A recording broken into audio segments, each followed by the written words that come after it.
giving away probably $3,000–4,000 worth of food every day. I said, I didn't know where to turn. He said, I went out there. He said, I waited in line. He said, by the time I got up there, they were out of food. The emotional toll was terrible. I mean, I had a lot of nights I didn't sleep because of the stories I heard.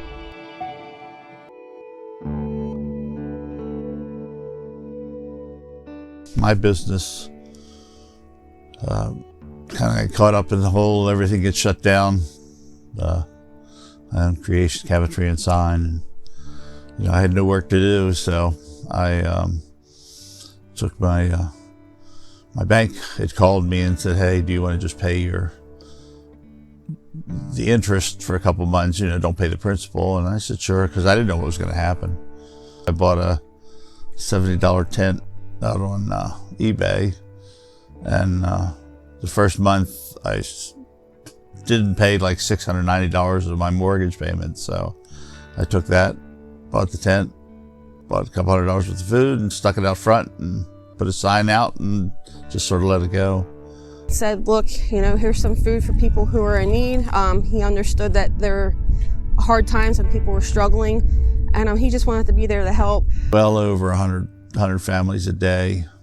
I mean, it was just jam-packed. We were giving away probably $3,000–4,000 worth of food every day. And originally we were open 8 to 8, which is a really long day. We talk to all the people that come in here, so we know a lot of the stories. We know how they got to be the way they are. This is an older lady, she's widowed. And she came in around the holidays, and I just asked her, do you have everything that you need?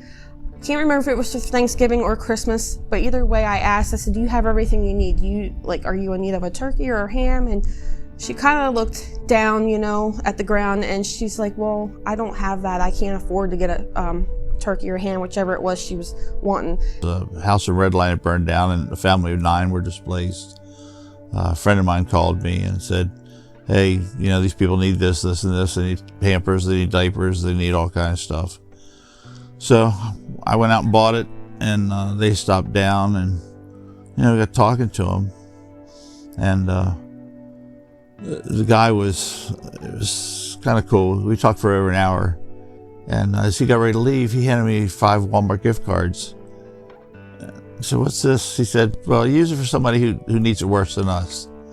It's like your house just burned down. You have nothing. You have nowhere to live. You have, there's nothing there. And he said, well, we got Red Cross putting up stuff in a hotel for a couple of days. And he said, but, he said, there are people out there worse than us. So he ended up coming back about 4 or 5 hours later after they moved into the hotel. And he brought us another $150 worth of gift cards. He said his granddaughter's daycare saved it for him, or gave them to him. And someone had donated gift cards to hand out for the holidays to certain individuals like that. It was just kind of up to us to kind of go after those, to seek out who would need them. And so I gave her this gift card, and I said, well, now you can go and get what you need. And she took the gift card and she clutched it towards her chest, and she started to sob. And that was just really touching to me. I'll never forget that. The biggest thing was people who've never needed assistance.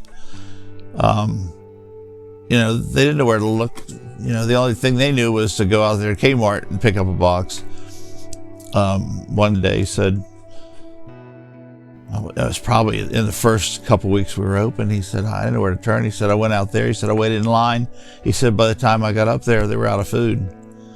He said, I got 5 kids at home. His wife was working as a health aide somewhere. He got laid off, and he said, I don't know what to do. And he said, if you weren't open, he said, we wouldn't have eaten tonight. We've had single moms come in, a lot of single moms, maybe they're waiters, waitresses.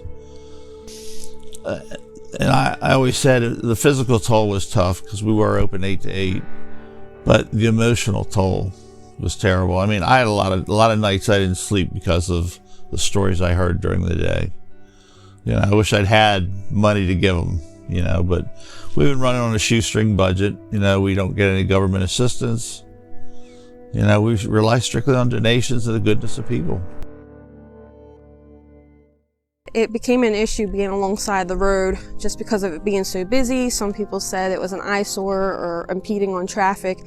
And, you know, we were trying to do a good thing. So that was just kind of, you know, disheartening, but it worked out for the good because we ended up here at Living Word Community Church. So the Pastor Aaron here stopped by one day with a couple of the deacons of the church, and they said, hey, we'd like you to come out, you know, down with us. They were willing to let us use part of their parking lot because they have a pretty big parking lot. This is a really big church. Worked out really well for us. You know, we traded the tent. I bought the shed, put it here. You know, we had the container that J&K Salvage agreed to let us use it. It seems like we were having some issues with what has been described as vandalism. And it happened 3 times. The first time we just kind of disregarded it as we thought it was an accident. It was just busted up yogurt containers all over the food inside of our donation bin. The third week, there was yogurt spread over top of everything, and I mean, just everything in the container. It was just totally full with yogurt on top of it. We ended up throwing almost all of it out. You know, cereal boxes kind of got wet and nasty, and then plus we saw cans scattered all over the parking lot. So then we knew somebody was doing it on purpose. During the cold winter months, you know, you have the yogurt that's frozen in the food and it gets wasted. So that's just sad to have to get rid of that. We were broken into at least one time down here. You know, we saw when we were up at the other place in front of my house, we were broken into, oh my God, half a dozen times overnight. You know, somebody would break in and just take cases of stuff. I mean, I feel good about what we're doing. We've been running for over a year now, which is amazing to me. I mean, this was just supposed to be throw a couple cans in a tent and, you know, let it go.